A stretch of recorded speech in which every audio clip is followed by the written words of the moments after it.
Bonjour à tous les passionnés de football et bienvenue sur notre chaîne. Il y a quelques mois à peine, son nom était sur toutes les lèvres à Madrid. Raúl Asensio, né en 2003, était présenté comme le nouveau Sergio Ramos, la future tour de contrôle de la défense du Real Madrid et de la sélection espagnole. Propulsé en équipe première lors de la saison 2024-2025, il enchaîne 23 matchs de Liga, impressionne par sa puissance et sa maturité et reçoit même sa première convocation avec la Roja. Un avenir radieux lui semblait promis, mais un nuage sombre est venu obscurcir son ciel bleu. Depuis septembre 2023, Asensio est mis en examen dans une sordide affaire de diffusion d'une vidéo à caractère sexuel impliquant une mineure. Si les charges pour l'enregistrement ont été abandonnées faute de preuves, celles pour la diffusion, elles, sont maintenues. Le parquet a requis une peine de 4 ans de prison et une amende colossale. Depuis, le conte de fées a viré au cauchemar. Sportivement, sa confiance s'est effondrée. Une performance catastrophique lors de la Coupe du Monde des clubs, avec un pénalty concédé et une expulsion, l'a placé au cœur des critiques. Aujourd'hui, sous les ordres de Xabi Alonso, il a perdu sa place de titulaire au profit de Militão, Rudiger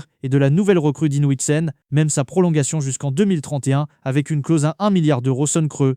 L'étoile a pâli, mais pour celui qui incarnait l'avenir, la saison 2025-2026 sera celle de la rédemption ou celle de la chute définitive. Son histoire est celle d'un paradoxe, un talent immense, pur, mais qui n'a jamais réussi à éclore au plus haut niveau. Keith Ruiz-Atil, aujourd'hui âgé de 23 ans, était surnommé le nouveau Messi lorsqu'il faisait ses classes à la Masia, aux côtés d'Ansu Fati et de Gavi. Une technique hors norme, une vista incroyable, la route semblait toute tracée. Parti au PSG suite à une sanction de la FIFA contre le Barça, il continue d'impressionner. Thomas Tuchel le lance même en équipe première au milieu des stars, mais le professionnalisme ne suit pas. Il refuse de prolonger, est écarté et tente un retour au Barça en équipe réserve. L'échec est cuisant, problème de discipline, manque d'implication, blessure. Son contrat est résilié, l'AG Auxerre lui tend la main, mais le scénario se répète. Un seul match joué et une mise à l'écart. C'est Ángel Di María qui, des années plus tôt, avait vu juste.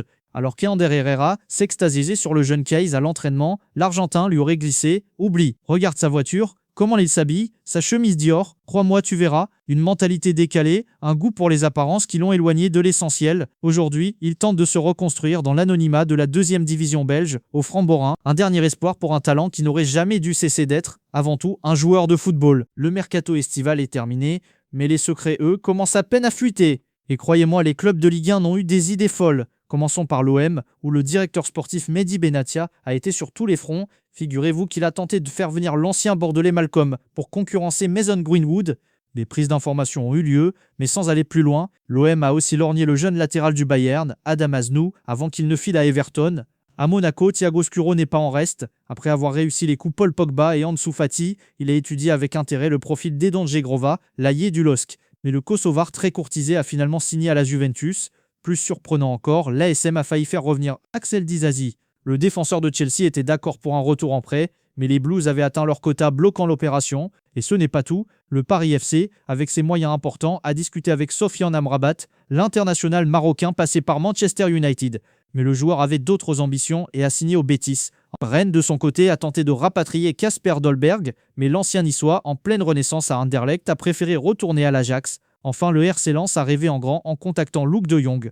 L'attaquant néerlandais, libre et machine à but en Eredivisie, a étudié le projet, mais les conditions économiques et son envie de soleil l'ont mené à Porto. Des coups audacieux qui montrent l'ambition cachée de nos clubs français. Pour Leonardo Balerdi, la trêve internationale est arrivée comme une bouffée d'air frais. Le capitaine de l'OM vit un début de saison extrêmement compliqué. Critiqué de toutes parts pour ses erreurs répétées, notamment lors du choc contre Lyon où il est impliqué sur l'expulsion d'un coéquipier et sur le but adverse, l'Argentin est sous pression. Son mea culpa face à la presse n'a pas suffi à calmer la gronde des supporters.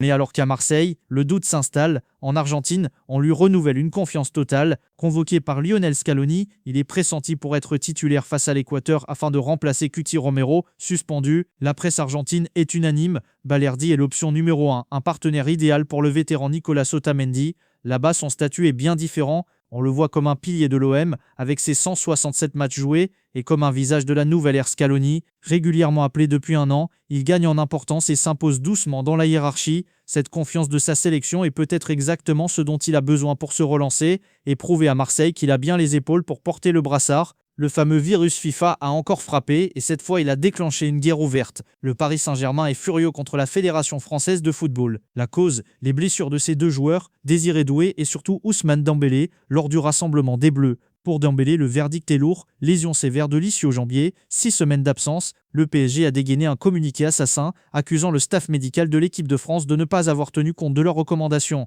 Le club parisien affirme avoir transmis des informations précises sur la charge de travail que ses joueurs pouvaient supporter et déplore une absence totale de concertation. La réponse de la FFF, par la voix de son président Philippe Diallo, ne s'est pas fait attendre. Dans une lettre adressée à Nasser Al-Khelaifi, Diallo a défendu ses équipes médicales et a rappelé une règle d'or: la sélection nationale passe avant les clubs, y compris le PSG. Tout en tentant de calmer le jeu, le message est clair: la FFF dicte sa loi. Cet épisode laisse des traces et met en lumière le conflit permanent entre les intérêts des clubs et ceux des sélections nationales, surtout avec des calendriers de plus en plus surchargés. Souvenez-vous de l'Euro 2016, ce souffle d'air frais venu du Nord, cette équipe d'Islande qui, avec son clapping légendaire, faisait rêver toute l'Europe en atteignant les quarts de finale. Une épopée magique, suivie d'une qualification historique pour la Coupe du Monde 2018. L'Islande était le symbole d'un football authentique et uni. 9 ans plus tard, l'image est brisée.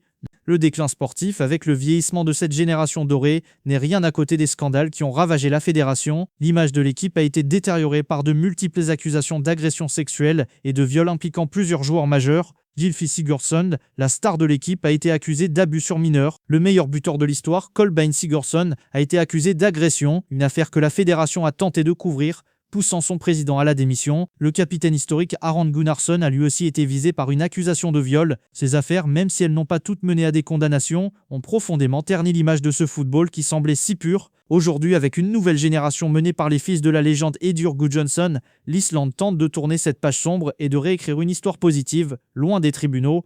L'après Deschamps se prépare et le favori numéro 1 avance ses pions en silence. Didier Deschamps l'a confirmé. Après plus de 13 ans de service, la Coupe du Monde 2026 sera son dernier tournoi à la tête de l'équipe de France. La question de sa succession semble avoir une réponse évidente: Zinedine Zidane. L'ancien entraîneur du Real Madrid n'a jamais caché son rêve de diriger les Bleus. Depuis son départ de la Maison-Blanche en 2021, il refuse patiemment les offres prestigieuses des plus grands clubs pour rester disponible. Selon le journal L'Équipe, ZZ se prépare activement. Il observe attentivement tous les joueurs sélectionnables, analyse les compétitions et sait déjà comment il veut façonner son équipe. Il sait aussi qu'il dispose de soutien de poids au sein même du vestiaire. Kylian Mbappé, entre autres, rêverait de collaborer avec l'icône du football français. Du côté de la fédération, le président Philippe Diallo reste prudent pour ne pas perturber la préparation de Deschamps, mais en coulisses, tout semble s'aligner. Le flambeau est prêt à être passé. L'ère Zidane à la tête des Bleus n'a jamais semblé aussi proche. Le Real Madrid prépare déjà l'avenir et sa défense est une priorité. La cible principale, un international français, Ibrahima Konaté. En fin de contrat avec Liverpool l'été prochain, le défenseur central est la priorité absolue de Florentino Pérez. Après avoir échoué à le recruter l'été dernier, le plan est désormais de le signer libre. Un an plus tard, rééditant ainsi le coup de maître réalisé avec Trent Alexander-Arnold. Selon le journal Marca, le dossier a connu une avancée significative. Konaté aurait refusé une offre de prolongation de la part de Liverpool et ses proches auraient assuré au Real Madrid qu'il n'y aurait pas de retournement de situation de dernière minute, contrairement au dossier Alphonso Davies, et qui est à la manœuvre pour convaincre le joueur. Nul autre que Kylian Mbappé. Étant interrogé sur le sujet dans l'émission Téléfoot, Ibrahima Konaté a répondu avec un grand sourire: « Si Mbappé me met la pression pour que je vienne au Real, oui, il m'appelle toutes les 2 heures. » Une boutade qui en dit long sur l'influence du capitaine des Bleus dans le vestiaire madrilène. Le Real Madrid semble donc en passe de s'offrir un nouveau roc pour sa défense, et ce sans débourser le moindre centime en indemnité de transfert. Et voilà, c'est tout pour ce tour d'horizon complet de l'actualité footballistique. N'oubliez pas de laisser un pouce bleu si la vidéo vous a plu, et surtout abonnez-vous et activez la cloche pour ne rien manquer de nos prochaines analyses. Merci de nous avoir suivis, et à très bientôt sur notre chaîne.